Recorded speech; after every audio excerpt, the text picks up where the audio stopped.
spilled salt. If you had asked me, before any of it, what the worst betrayal could be, I would have said, someone you love turning into someone you don't recognize. I was wrong. The worst betrayal, I learned, is when the people who raised you, the ones you expect to protect you, quietly decide the polished story is better than your messy truth. That is what took more from me than his fists ever did. This is how it happened. His name was Aaron. We met at a friend's barbecue when I was 24. He had a laugh that made people lean in, and a memory for tiny details he used like a private language to make strangers feel seen. He could take a person who'd had a terrible week and make them feel like they mattered. It was intoxicating. My parents liked him immediately. My brother Nate and he bonded over stupid TV shows and fantasy football. In a way that should have felt flattering, I didn't mind that my new partner fit so easily into my family's life. We married 2 years later in a small ceremony under the kind of June sky that makes people relax into themselves. He was the man who would fix broken things, who'd fuss over the paint inside the doorframe and notice when I'd packed my lunch without telling him. People called him thoughtful. He was thoughtful in public. At holiday dinners, he was the one who remembered to load the dishwasher and compliment the pie. Nobody could have pointed to a clear villain in those early years. There was no dramatic moment that said, this is when the problem started. If you're listening for a single snap, there isn't one. Abuse rarely arrives that way. It arrives as a series of tiny edits to reality. A comment here, a corrected memory there, until the person being edited starts to doubt the story they thought was theirs. The first time he raised his voice at me in a way that landed wrong, he apologized within 10 minutes and bought flowers. I believed it because the apology came with sincerity, and because I wanted to believe in the man who'd once kissed me in the rain and said, "You are a lighthouse." That pattern, harm, apology, explanation, infiltrated our days. He critiqued me gently in front of friends, as if redirecting me for my own good. You know, you laugh a little loud when you're nervous, he would say with a conspiratorial smile, and half the table would laugh. It was small humiliation packaged as care. When I tried to speak about a memory and he said, "That's not how I remember it," people assumed he had better recall. Their assumption felt like a second blow. People believed the kinder voice. As time passed, the cuts deepened. He would insist I was oversensitive. If I pressed back, he'd grow quiet and distant for days until I softened. He had a way of withholding warmth like punctuation, a pause that meant I had failed, a silence that meant I had disappointed him. I edited myself into a smaller version that required less correction. Then one night in the kitchen, things moved from corrosive to physical. It was a Tuesday. I'd forgotten to pick up a can of beans. He snapped. I remember a plate hitting the sink and the shards skittering like staccato notes across tile. He pushed me, not in a cinematic violent rush, but with a force that shoved my hip into the counter.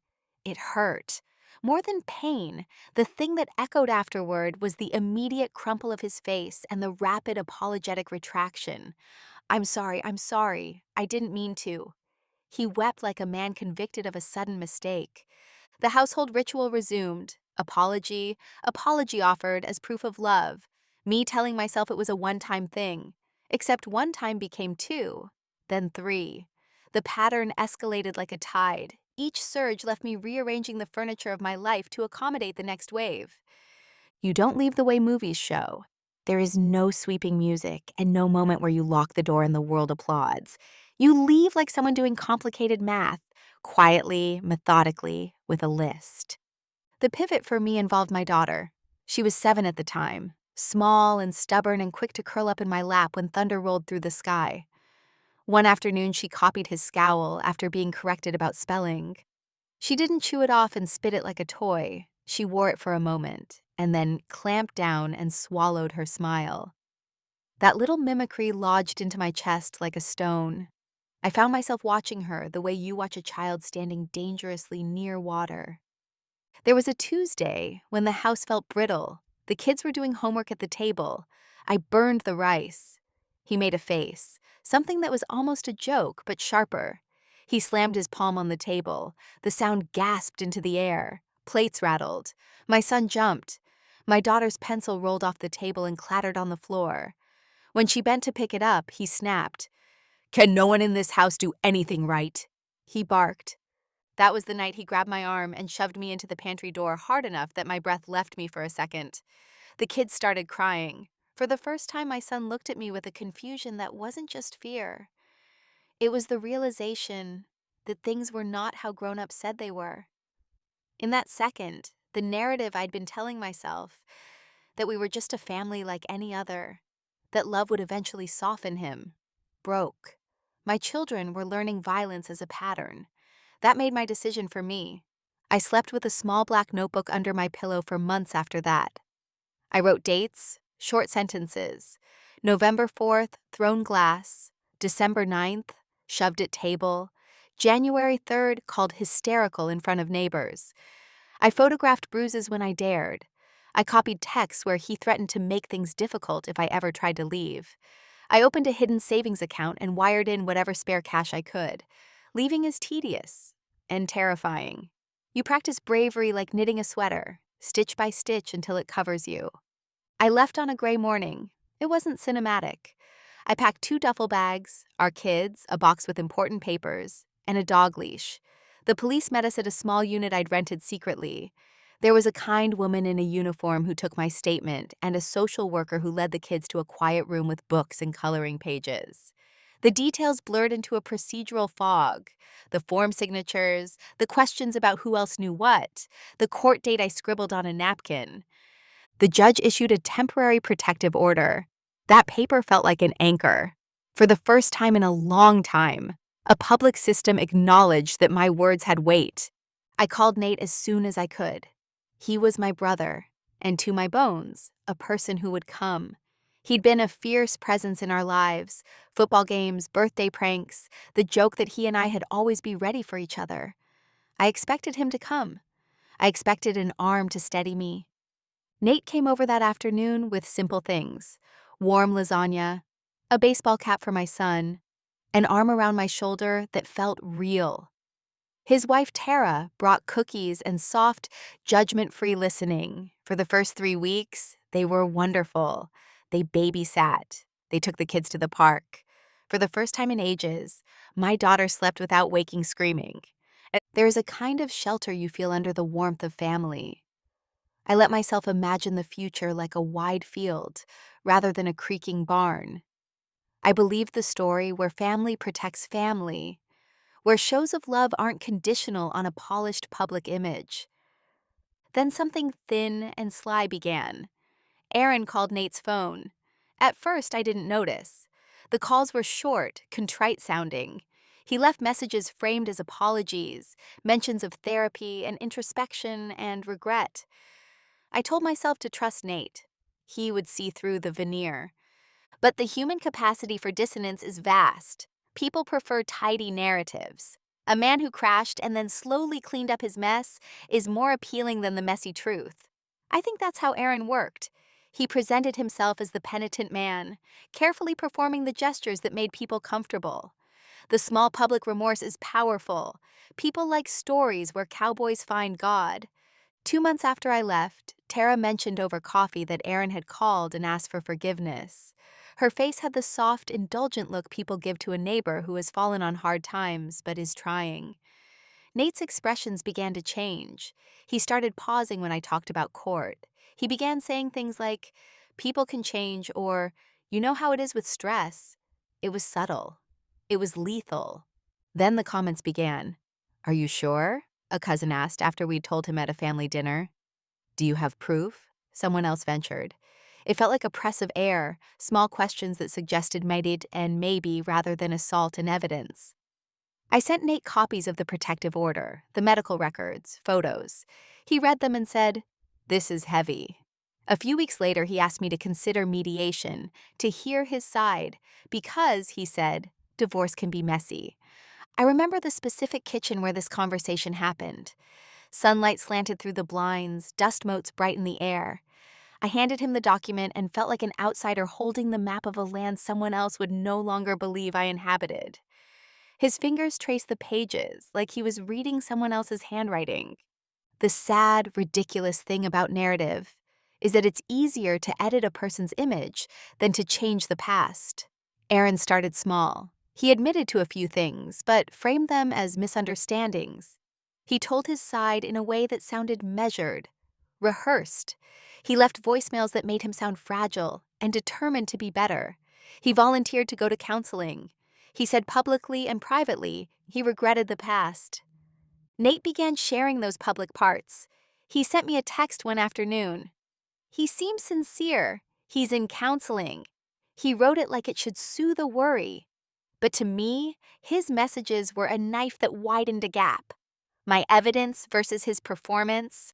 My bruises versus the rehearsed apology. At the next family event, Nate stood next to Aaron and smiled at him like they were compatriots in a war I had been fighting alone. A cruel twist of social logic is at play here. People like good stories. The penitent man is a better plot than a messy victim whose wounds complicate the dinner conversation. Nate had been my brother in so many ways, but he was also someone who preferred narrative closure. A man who claims he wants to make reparations is easy to pair with the desire for an uncomplicated family life. It's a simple human calculus. Keep the peace, keep the image. The real rupture came at a park barbecue we thought would be harmless. I drove there with the kids, tentative, hoping for small normalities. A paper plate, a laugh. The summer air was warm and sticky. There was laughter. Aaron was there with an easy smile, carrying a cooler. He greeted my daughter like he'd been present the whole time. Lila ran to him without a caution. I felt like a physical ache. My son, wide-eyed, asked if he could play catch. I wanted to tell them both that their safety mattered more than anyone's comfort. I wanted to separate my long, complicated truth from a few hours of neighborly calm. After dessert, Nate took me aside. I had hoped for solidarity, the kind that would say, "We'll stand with you no matter what." Instead, there was a tentative look I'd come to recognize. He said, "Look, I'm trying to be reasonable. Aaron says he's changed. People deserve second chances, right? Maybe we could all try to be adults for the kids."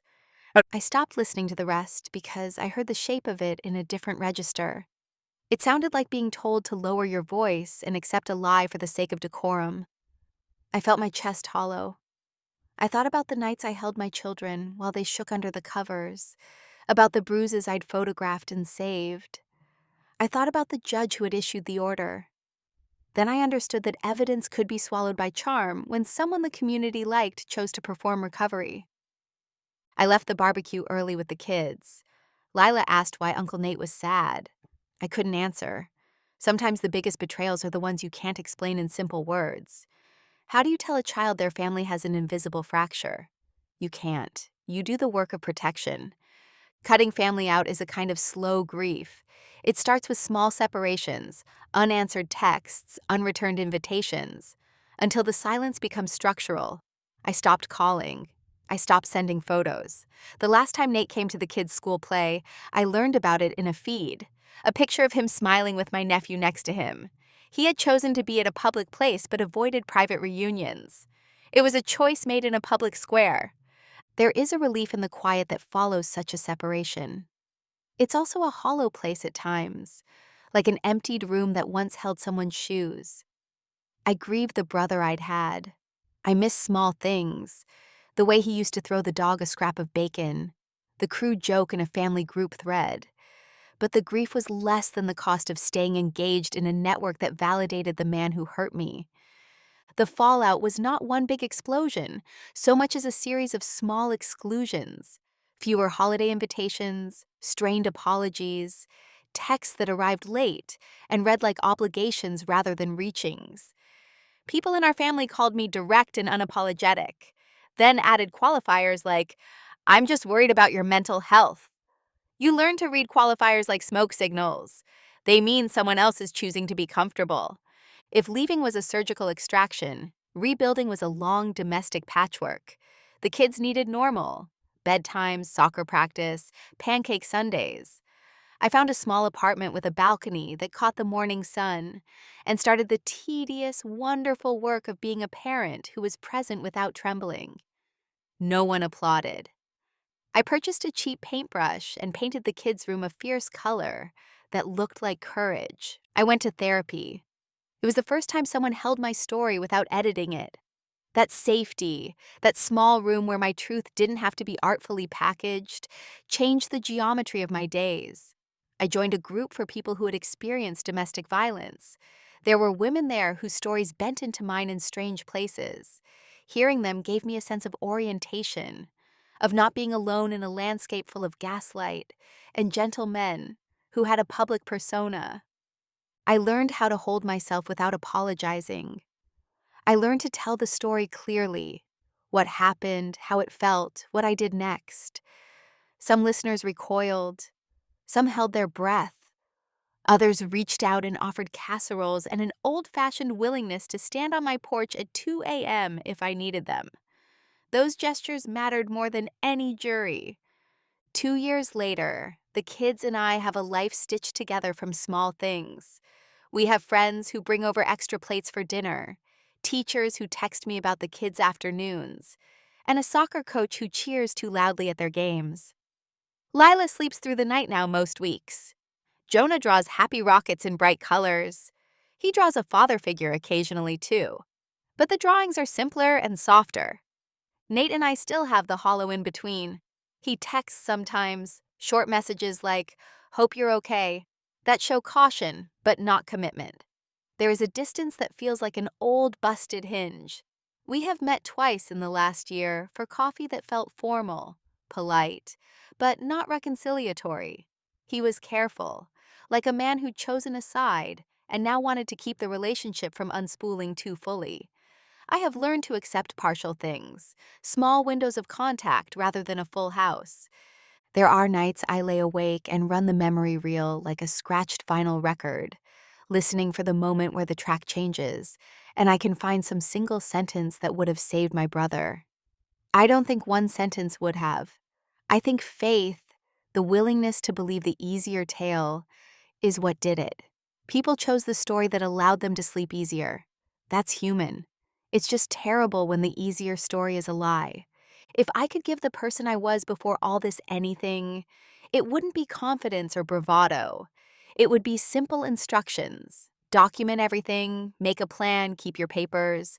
Trust the feeling that something is wrong more than the voice that says everything is fine. Keep a notebook. Save a voicemail. Records matter. So does asking for help and having the quiet courage to make small necessary choices. I'd also tell her this: losing people doesn't mean losing the world. When I left, I thought I might end up alone.